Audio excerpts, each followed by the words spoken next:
Shia, you look so happy. Yeah, I'm pretty happy. I mean, I'm going to use the word, you're glowing. Yeah, thanks. You really are. Thanks, man. Why are you so happy?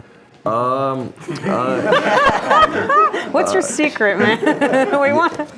Wear pink. Is just kind of freeing, this whole thing. Just kind of freeing, yeah.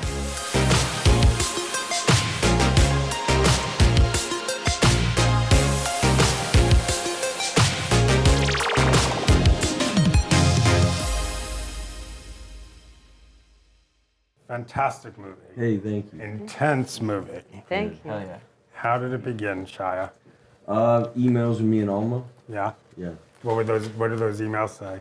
Just sending her stuff that I was writing down. You know, I had a flashlight on, rummaging through the attics of my soul, trying to figure stuff out, figure my past out. Sent her a bunch of the stuff I was writing, and she was like, "Ooh, this is a movie." Why'd you think it was a movie? I mean, Shia was in rehab at the time, and he sent it to me, and I kind of literally had to drop anything I was doing the minute I read it. It was kind of the best thing I've ever read, and it was urgency to it, and I could understand how what step he's about to take playing his dad, which seemed kind of dangerous to me in a way, and like really bold. I know a lot of people that in a stable state of mind wouldn't be able to tackle that kind of idea, and knowing that he's going to do that was just, it just seemed like the coolest shit I can ever be doing with my life at that point. So Shia, this is either the greatest therapy experiment or just like, what are you doing?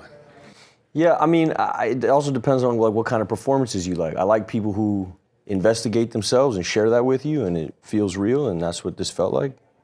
So yeah, not like huge departure. In fact, I remember when I first sent it, I wasn't trying to play my dad. I wasn't even trying to act in it. Sure. Yeah, I sent it to her under the auspices that it was just something I was writing. She talked me into playing my dad. So yeah, that's what those emails were quite seminal. Yeah. Noah, tell me about your on set playing, he's your dad, but you're playing him. How do you navigate that, and what kind of responsibility do you feel? It was pretty crazy, to be honest. But honestly, it was just mad. But there was this motel room on set, and we were in there for like 2 weeks every single day. And, you know, it was tiring, but it was really, really fun. And before this, I got to know Shia for about a month before this. You know, we hung out almost every day. We did, you know, random stuff together. Juggling socks. And, you know, really, when you get that close and then you get on set, it's just so much easier when you already have the basic, you know, we've already gone through all the small talk and you've already got that trust there. So that really, really helped that, you know, already knowing what we both wanted with the scenes. You know, we talked and we read through the scripts like a good few times, the time we were together before we started shooting. And obviously Alma's just a dream. And so, you know, it was actually really fun, and we were just experimenting the whole time, and it was just, you know, to be on set with a bunch of friends just playing around is what you want to do, you know. Lucas, the same for you. What questions did you have for Shia? Oh my God. Oh man. God, man. It never ended, man. Yeah, I think I had too many questions. Maybe. And it got to the point where I think it was just like, I don't know. I think I was asking for permission too much in it, like asking for permission creatively. And probably the biggest thing I got from this experience and from Shia is to not ask for permission in my art. You know, like just take it really. And True. and that was why this experience really changed my life. And I think why I'm drawn to Shia so much as an actor. It's because he's, I don't know. It's there. At least coming up in my generation, and I think just as myself, I'm constantly asking for permission, and it's really refreshing to work with somebody who just goes for it, you know. So. Yeah. Byron, you feel the same way, right? Yeah, I mean, in a sense, yeah. Lucas did ask a bunch of questions. When we met. And this is outside of the film, you know. But at the same time, I wanted to, once I read the script, I wanted to be a part of helping tell this story. And I trusted that these guys would do a great version of that. So I just wanted to be like somebody that's hit the ball in the air before they spike it, you know, so. Also helped me write huge chunks.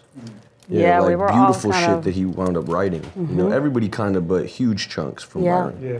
Shia, are you scared for people, nervous for people to see the movie? I think 'Cause I you was are at opening Sundance. yourself up. Yeah, I mean, I was at Sundance and I was before my dad read some of the reception, and now I've calmed, you know. Yeah, because he's a very happy dude. Yeah, I talked to him in the car on the way up here. Yeah, he's such a sweet old man now. I mean, you know, it's complicated, you know, still, like any relationship with a parent, but we're in a way better place, and he's in a way better place. And you're in a way better place. Big time, man. Yeah. How'd you get there? Well, you excise demons. This felt a little bit like an exorcism. Definitely. Yeah. I love that. I Yeah. love that. Alma, when you're directing those scenes, obviously Shia as his dad, Noah as Shia, was there ever a part where like, felt like, I don't want to push it too much because it may sort of go over the line? No, never. I think we were just, first of all, I think that what was incredible about working with Shia is that he never tried to control the narrative of anybody else.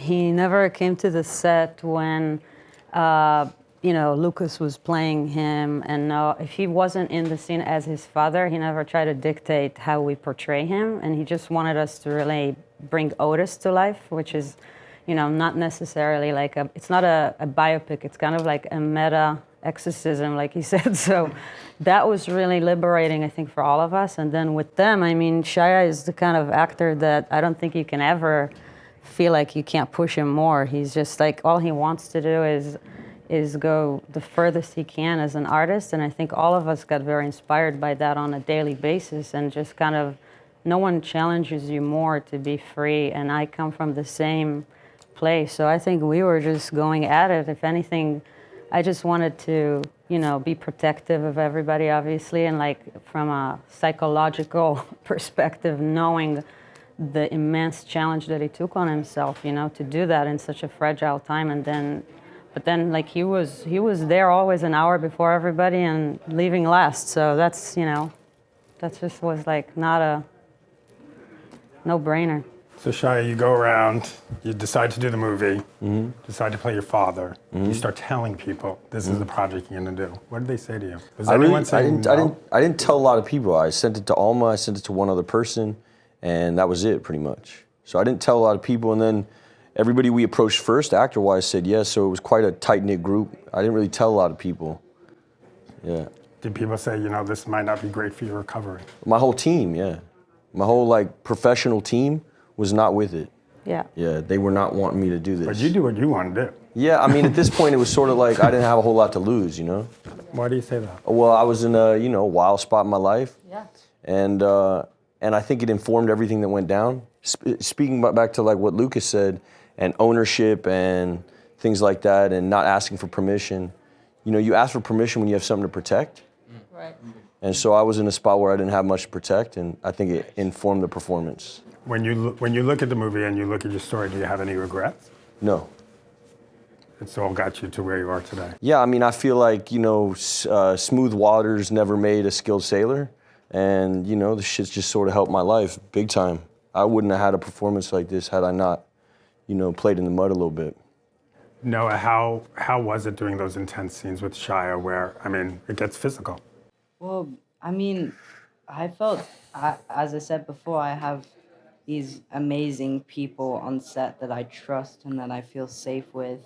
And, you know, Alma, for starters, is just, you know, the kindest, would never let anything happen to me. And Shia, you know, we obviously a lot in this movie, we kicked against each other, but after every take we would hug it out and, you know, it would be like over, that it would never be personal. And so with all, you know, it was actually, he really helped me within these scenes, because if you think about it, I got so close with him and we were really tight.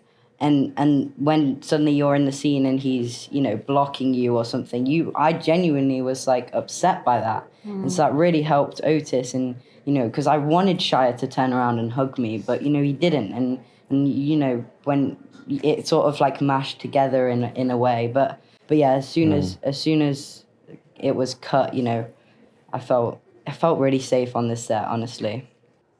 Shia, what's your message to other kids out there who are dealing with parents who are alcoholics? Don't waste your pain.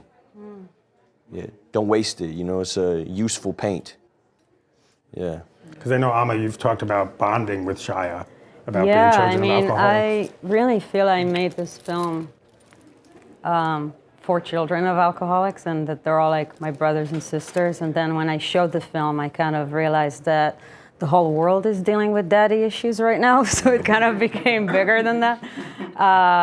But yeah, I mean, it's just kind of, like Shia said, I think there's a relationship in the movie with pain, that there's a line in it that Otis says to the therapist, where it's like, the greatest thing my father ever gave me, that was pain.